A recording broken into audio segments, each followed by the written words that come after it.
nothing feels better. Nothing feels better. What is up, everybody? Welcome back to my channel. If you are new, extra welcome. If you are a returning sub, welcome back, my hippie. Y'all, I am sweating. If you live in Southern California, you know right now it is the time that we are all melting out here. So if you guys just see me just fanning myself, that's why. So now we're in the month of September, and September is the month of NICU awareness. If you've been following my journey, you know that my daughter just graduated from the NICU. If you didn't see her milestones, I will have that link below, and also a day in the life of a NICU mom video linked below, so you can catch up to see what I did all summer. The other day I hopped on my Instagram and I asked you guys to ask me questions about this entire journey. Just a little small recap. I was pregnant, my water broke on May 2nd, and I delivered my daughter May 24th. She graduated from the NICU. Sorry, my dog's looking at me. Car, you okay? Drink some water. So we're all just out here hot. And on July 30th, she graduated from the NICU. So she's been home for about a month now, and I have a little bit of free time in between her naps to record videos. So let's get on with this Q&A. So a lot of you asked what P-Prom is, and not only for this Q&A, while it was happening, so I was on hospital bed rest for 3 weeks before I delivered my daughter.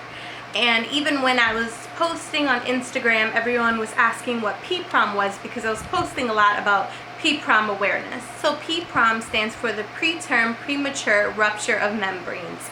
Basically, your amniotic sac has a rupture on it. So P-Prom is really rare in pregnancies. It's about 8% to 10% of women do experience this during pregnancy.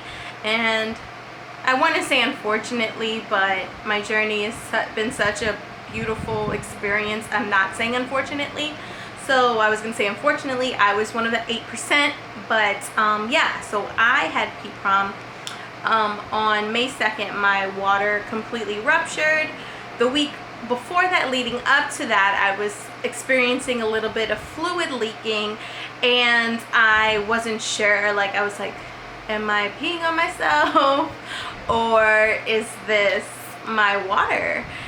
Did my water break? So I went to the emergency room, and they test the fluid that's in you to see if it is your the fluid from the amniotic sac, and it was. And so right after that, they put you on bed rest. The main reason you're on hospital bed rest is so that you don't get an infection and the baby doesn't get an infection. So they try to prolong your labor.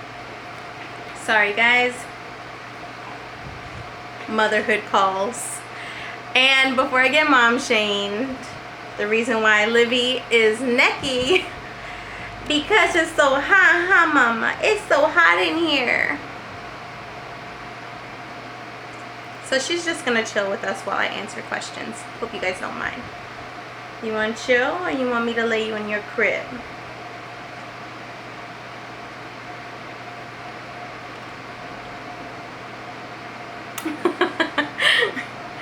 Okay guys, anyway, so as I was saying, in order to, let me move the fan in our direction. 1 second. Okay, so you're on hospital bed rest. As long as you're in hospital bed rest, they do give you magnesium sulfate to slow down your labor. And actually the morning that she came, they gave me another dosage. Right, Livy? But you had other plans, huh, mama? So yeah, so that's basically P-Prom in a nutshell. All right, moving on to our next question. Actually, this question is in Spanish that one of my Facebook friends asked me. So I'm going to read it in Spanish and then translate. Buenas tardes, ¿por qué estaba el bebé en el ICU? So she said, good afternoon. Why was your baby basically in the NICU? She was in the NICU because she was born how many weeks early? 11 weeks early. She was born at 29 weeks and exactly 1 day.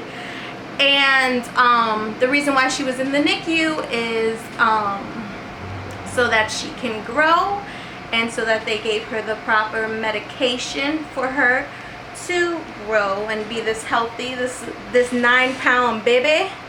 9-pound baby.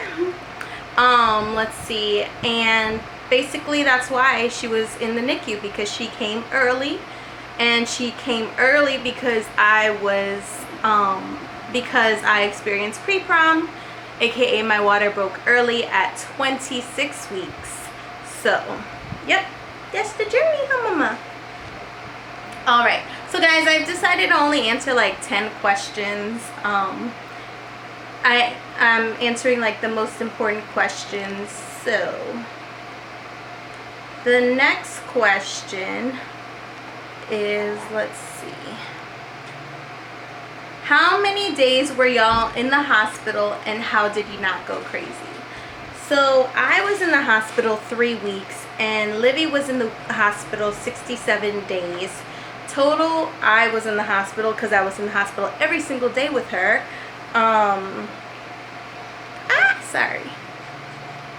I was in the hospital total of 89 days total. How didn't I stay crazy? So when I was on bed rest, my friends were visiting me like almost every day. My husband was with me.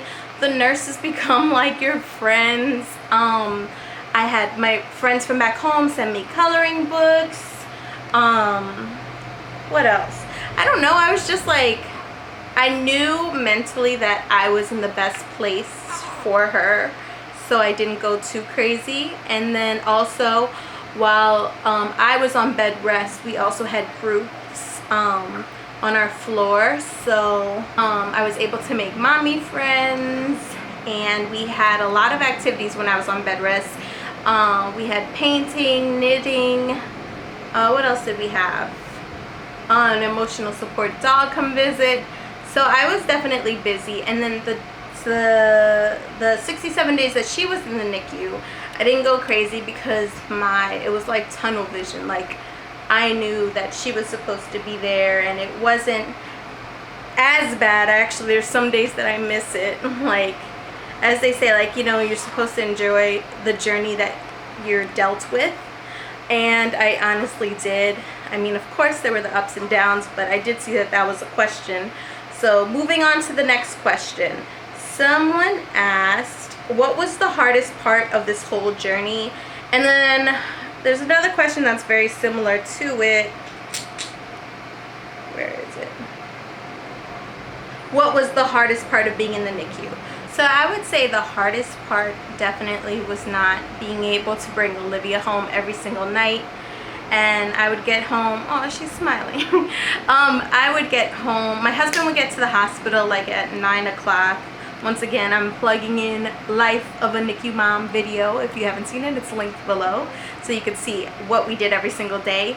I would say that the hardest part was not being able to bring Olivia home, and then also not being by her side from like 10 p.m. all the way to 6 a.m. that next morning. Of course, the nurses would post updates on the NICU, and the NICU was a webcam that I was able to look at her on my phone. It was like a video webcam on her crib, and I was able to look at her on my phone, but it's still not the same as physically being there. And also, I would say the second hardest part was the roller coaster of milestones. Like one day she's off oxygen, the next day she's back on, and it's just not knowing what the next day is. But I will say that my faith got me through this. I am a firm believer in God, and my faith definitely helped me throughout this journey, to where things could have been more difficult mentally, but my faith definitely carried me through. I'm trying to answer these questions and like as I progress through my journey in the NICU. So I guess the next question is, were you able to breastfeed in the NICU? Yes, and I guess I should include this other question, formula or breast milk. So I'll just all cluster. One second. So I was able to breastfeed in the NICU. Actually, the first day I breastfed was June 21st. So for about a month, she was strictly just being fed through the tubes. What's the matter, huh? You don't want to share this information? It could help somebody, Mama. And throughout that whole time in the NICU, I was pumping. What's the matter? You want to be seen, huh? You want them to see your pretty face. There you go. You see?